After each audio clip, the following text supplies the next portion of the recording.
Hey viewers, welcome back to my YouTube channel Pari Rajput blogs. कैसे हो आप सभी? आई होप आप सभी बहुत ज़्यादा अच्छे होंगे और अपनी लाइफ को बेहतर बनाने के लिए लगातार प्रयास कर रहे होंगे।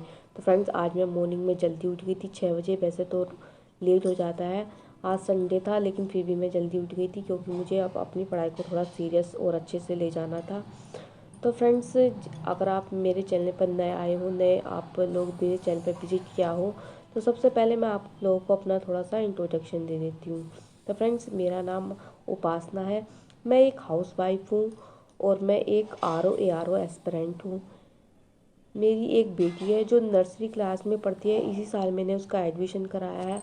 आज इसी के ऊपर मैं बात करने वाली हूँ क्योंकि मेरी जो स्टडी की जर्नी है वो अभी 2-3 महीनों से ही स्टार्ट हुई है, क्योंकि बेटी छोटी थी, इस वजह से मैं अपनी स्टडी को कंटिन्यू नहीं कर पा रही थी। मेरी शादी को 5 साल हो चुके हैं। सन 2018 अप्रैल को मेरी शादी हुई थी। उस टाइम पे मेरा B.Ed चल रहा था लास्ट ईयर, और शादी के बाद ही मैंने लास्ट ईयर अपना कंप्लीट किया है। और उसके बाद फ्रेंड्स, वैसे मेरी MSc कंप्लीट है। गुरुकुल कांगड़ी यूनिवर्सिटी हरिद्वार से मैंने अपनी MSc की थी। और मैंने मेरा UP टेट और C टेट मतलब सन 2019-20 के आसपास ही मैंने कर लिया था। 20 में कर लिया था, 19 में दिया था, उसमें मेरा नहीं हो पाया था, लेकिन 20 में मैंने UP टेट और C टेट दोनों क्वालिफाई कर लिए थे। लेकिन 20 के बाद से कोई भी सुपर टेट नहीं आ पाया, और मेरी जो मतलब इच्छा थी टीचर बनने की, वो मैं नहीं बन पाई। फ्रेंड्स, जब मेरा सन 2020 में मेरा UP TET C TET primary का क्वालिफाई हुआ था, जूनियर का नहीं हो पाया था, तो मैंने सुपर टेट की तैयारी स्टार्ट कर दी थी। लेकिन फ्रेंड्स, उसके बाद से सुपर टेट ही नहीं आया। और मैं मतलब सुपर टेट की तैयारी नहीं करती रही, लेकिन बस वेट ही करते रहे और तैयारी चलती रही, वेट ही करते रहे कि कभी सुपर टेट आएगा और जो हम तैयारी कर रहे हैं एग्ज़ाम देंगे और हम टीचर बनेंगे। लेकिन फ्रेंड्स, ऐसा नहीं आया। फिर कोरोना का टाइम था और फिर मैंने अपनी बेटी को कंसीव किया। उस टाइम पर फिर मैं सुपर टेट की तैयारी भी चल रही थी, क्योंकि ऐसा तो पता नहीं था कि सुपर टेट आएगा ही नहीं। और फिर काफ़ी समय बीतता चला गया, लेकिन फिर मैं पढ़ाई नहीं कर पाती थी, क्योंकि फिर ऐसी हालत में पढ़ाई नहीं हो पाती थी। तो फिर मैंने पढ़ाई बिल्कुल ही छोड़ दी थी। मतलब अब लगा लीजिए आप, शादी के 2.5 साल तक मैंने मतलब पढ़ाई की, क्योंकि सुपर टेट की तैयारी में मैं लगी हुई थी। 2.5 साल के बाद से फिर मैं अपने ऊपर ध्यान देने लगी, छोटे बच्चे के ऊपर ध्यान देने लगी, अपने मतलब अपना ध्यान दे रही थी। तो फिर मेरी बेटी हुई सन 2020 में। तो फिर फ्रेंड्स, क्या हुआ, मैं अपनी बेटी का ध्यान रखती थी, और ऐसा घर में माहौल नहीं था कि मैं अपनी बेटी का भी ध्यान रख सकूं और फिर पढ़ाई भी कर सकूं। और आप लोग समझ ही सकते हैं छोटे बच्चे के साथ कितना ज़्यादा काम रहता है, उसमें पढ़ाई तो मुश्किल ही है। तो फिर मैंने बिल्कुल ही पढ़ाई छोड़ दी। मैं बिल्कुल ही पढ़ाई नहीं कर पाती थी, अपनी बेटी की देखभाल इन सब चीज़ों में लगी रहती थी। और अब मेरी बेटी हो गई है पूरे 3 साल की, तो मैंने इसका स्कूल में एडमिशन करा दिया है। अब वो जब स्कूल चली जाती है और हस्बैंड भी अपने काम से चले जाते हैं, उसके बाद मुझे जितना भी समय मिलता है मैं उसको अपनी पढ़ाई पर खर्च करती हूँ। और फ्रेंड्स, मेहनत भी कर रही हूँ। देखिए, क्या होता है, कभी कभी लक होता है कि हाँ, लेकिन हमारा क्या बनता है कि हम अपनी लगातार मेहनत करते जाएं और एक दिन हम ज़रूर सफल हो जाएंगे। और मेरी जैसी बहुत सारी सिस्टर्स ऐसी हैं जो शादी के बाद अपनी पढ़ाई छोड़ चुकी हैं। उनकी समझ में नहीं आ रहा है कि हम अपनी पढ़ाई को कैसे मैनेज करें घर के काम करते हुए।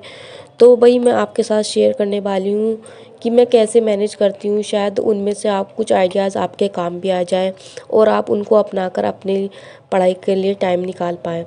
और कुछ हाउसवाइफ हमारी ऐसी हैं जो बहुत टैलेंटेड हैं, बहुत ज़्यादा माइंडेड होती है, लेकिन उन बस इसी वजह से नहीं कर पाती कि उनके पास टाइम नहीं है, टाइम नहीं मिल पाता है। इन सब चीज़ों की वजह से वो अपनी स्टडी को कंटिन्यू कर ही नहीं पाती है। फ्रेंड्स, मुझे शुरू से ही पढ़ने का बहुत शौक़ था। मैं अच्छे से पढ़ाई भी करती थी, लेकिन लाइफ में कुछ फेज ऐसा आया कि पढ़ाई लिखाई सब कुछ ख़त्म हो गई और मैं बहुत ज़्यादा डिमोटिवेट रहने लगी। लेकिन अब मैंने अपनी जर्नी को फिर से स्टार्ट किया है।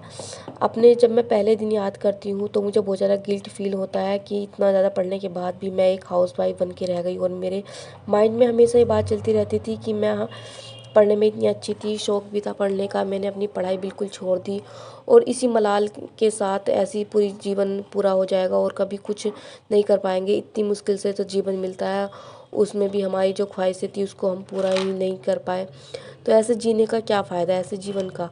तो बस यही सोचकर मैंने अपनी न्यू स्टडी जर्नी स्टार्ट कर दी है और देखा जाएगा जैसा भी होगा, लेकिन मैंने अपनी पूरी मेहनत के साथ अपनी इस जर्नी को स्टार्ट कर दिया है।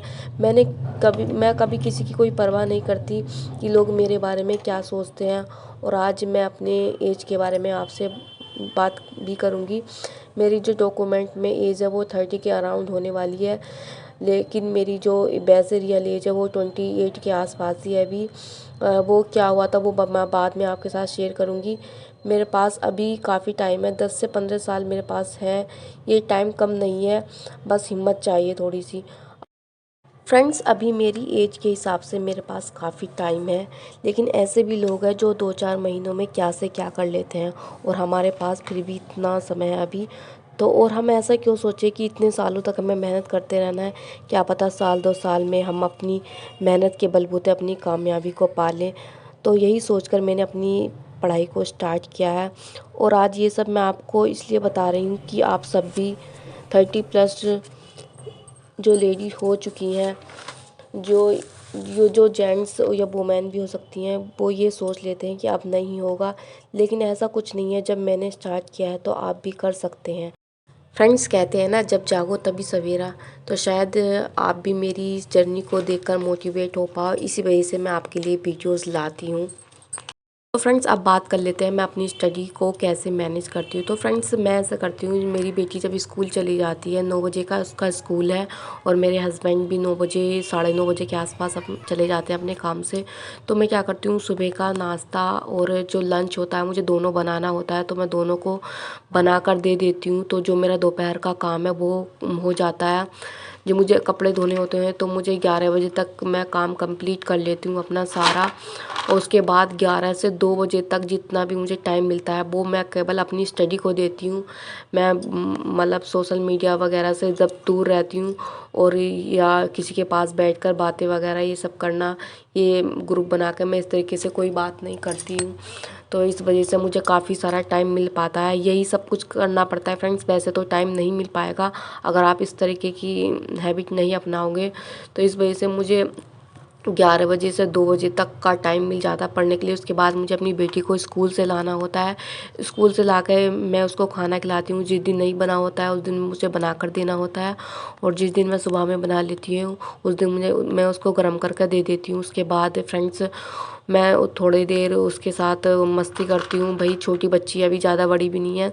और उसके बाद मुझे उसका होमवर्क कराना होता है, और फिर होमवर्क वगैरह कराने के बाद फिर वो खेलने लगती है, वो अपने खेलने लग जाती है। तो फिर मैं फ्रेंड्स थोड़ी देर के लिए पढ़ने बैठ जाती हूँ, ज़्यादा टाइम नहीं मिल पाता है, 1 से 1.5 घंटा ही मिल पाता है। उसके बाद फिर मुझे इसके लिए दूध वगैरह बनाना होता है। अभी छोटी है तो इसलिए दूध वगैरह भी वो खुद से नहीं ले पाती है, तो मुझे खुद से ही देना होता है, खुद से अपने हाथ से पिलाना होता है। और फिर जब मैं उसको दूध वगैरह पिला देती हूँ तो फिर मैं फिर से पढ़ने बैठ जाती हूँ, और फिर शाम की पूजा का टाइम हो जाता है।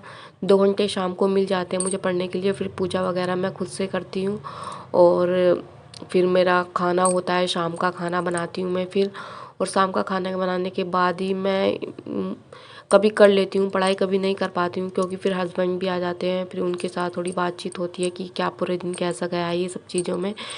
और फिर इसी तरीके से मेरा पूरा दिन का रूटीन जाता है और मुझे काफ़ी टाइम मिल जाता है पढ़ने के लिए। तो आपको भी कैसी लगी मेरी ये जर्नी? अगर आपको अच्छी लगी हो तो आप इसको अपना सकते हैं, अपने लिए टाइम निकाल सकते हैं अपनी स्टडी जर्नी के लिए। और आपको मेरी वीडियोस कैसी लगती हैं तो फ्रेंड्स कमेंट करके बताना, और वीडियो को लाइक करिएगा। ऐसी अच्छी अच्छी वीडियोस लाने के लिए मैं बहुत ज़्यादा मोटिवेशन मिलता है जब आप लोग लाइक कमेंट करते हैं तो। और आप लोग अपनी फ्रेंड्स के साथ शेयर भी कर सकते हैं वीडियो। और फ्रेंड्स, अब मिलते हैं नेक्स्ट वीडियो में, तब तक के लिए जय हिंद, जय भारत, वंदे मातरम।